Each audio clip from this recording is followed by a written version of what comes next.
If you see watch collections online, you might wonder where you went wrong in life. Why don't I have a Daytona? How come I've never had a photo with Salt Bae? How did this person who can't even spell AP somehow land a Royal Oak? Well, you shouldn't compare yourself to those people. You're far too big a failure to even be put in the same bracket. Or so the internet would have you believe. However, that's not the case at all.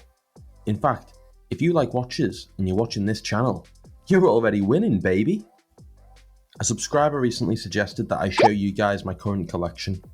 Despite my initial hesitation, I thought you both might be interested in seeing what's worrying my bank manager at the moment. Luckily for my bank manager, my collection is nowhere near as opulent as that of the insta-gimps on my feed who own 3 green dial Daytonas and I suspect actually live inside the Burj Khalifa. Or at least have one of those dodgy relationships with it, like that woman in the Eiffel Tower. My collection is much more subdued. Or maybe you think it's indulgent. Whatever your opinion, do let me know in the comments.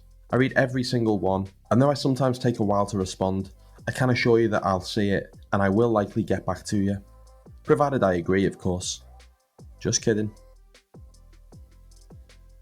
If you're just starting out with the watch hobby, or you're a seasoned pro who wants to know how to click the unsubscribe button, please do stick around, as despite my regional accent, I might still have something to offer. I started out with a Seiko 5, like many people did. It was my first automatic watch, and I eventually got rid of it and I got something a little bit more expensive, and I carried on doing that until we got here. And here we have my watch box, and the first thing I should say is I think you should buy this last. The worst thing I did was buy a cheap watch box a couple of years back, and then start trying to fill it with anything and everything. Long story short, one of the 3 Oruses that I've owned was a Franken watch, and the box is now at the bottom of my wardrobe, gathering dust along with some old Converse and the body of a So now I've got this lovely box by Wolf, tourally named the Windsor. The retail on these is £139, but I got mine second hand because I care about the environment, and definitely not because I'm a cheapskate who thinks paying £139 for a box means you should at least probably live in it too. The point is, I only got it once I had watches that I liked enough to fill it. People can tell when I'm talking about my Tudor Blackberry 58. My lips move. But here it is again. I won't go into too much detail, but I will link my dedicated video on this above. Needless to say, this is the jewel in the crown. Apparently Hans Wilsdorf named Tudor so, as it was his favourite period of British history. Nice idea. What would my brand be called if I named it after my favourite period of British history? I suppose it would be those 3 days under Labour in 1997 when everyone sang Things Can Only Get Better. Maybe a bit less catchy than Tudor, and definitely less catchy than Rolex. On the plus side, at least there would be less text on the dial. Anyway, here are some specs so this video is a bit more dynamic, and in short, yes, this watch is as good as everyone says. Next up is one of my latest acquisitions. It's the Christopher Ward C63 Sealander GMT. The review of this will be up on the channel soon-ish, but here's a wee sneak peek. Honestly, it's phenomenal. The dial is an inky jet black, and the faceted hands catch the light at every turn, meaning the sun coming out feels even more special than it already does here in the UK. It's got a display case back, which you know how much I love. I don't like leaving anything to the imagination. And the Sellita 330-2 GMT movement beating away at 28,800 vibrations per hour inside has a 56-hour power reserve and an independently movable GMT hand. Speaking of which, who else has a watch where the hand's ginger tone perfectly matches that of their freckles? Just me and Chucky Finster. If you even tittered at that joke, you're obliged to do the same thing when I inevitably repeat it in my full review, okay? Here are some more specs to get you all salivating before I've spent more time with it, and possibly even eloped with the damn thing. I wonder how that woman did it with the Eiffel Tower. Moving on. Here's the Nodus duality, and I know what you're thinking.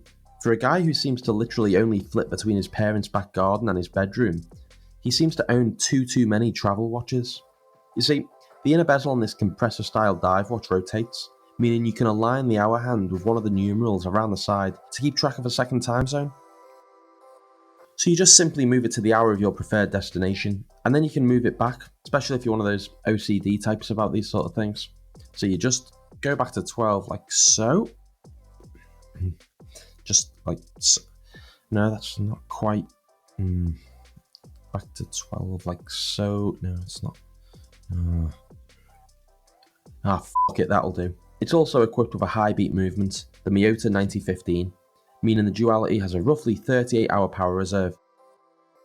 This is a watch that I'll be doing a more in-depth review of in the future, so do subscribe and hit the bell icon so that my channel can invade your every waking moment. Or maybe don't, but stay tuned either way. And here is a bit of a novelty. It's San Martin's Captain Bard homage with the Great Wave off Khaki dial. You can't be too careful these days. It's fully loomed, equipped with an NH35 automatic movement, and I got this in the AliExpress sale for about £100. I've seen some chances try and sell these on for about 170 quid on eBay, but don't you dare pay that. Except if you want to buy this one off me. In that case, I'll give you the special Loompip subscriber bonanza deal. $169.99 with free broken spring bar removal tool and a generously long 3 to 6 month shipping delay.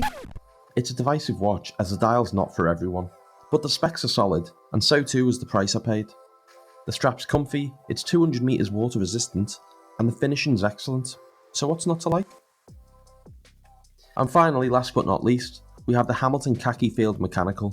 This little hand-wound wonder really did surprise me. It's a military watch, and in case you can't tell just from the skinniness of my arms, I'm not actually in the army. That said, this little field watch does replicate rather nicely the pieces that donned the wrists of American GIs as they fought in the trenches during World War II. I've done a more in-depth review of this one, and you can check that out if you like as well. Actually, that video needs the numbers up, so I'll link it now, and let's just agree we'll all watch the video, yeah?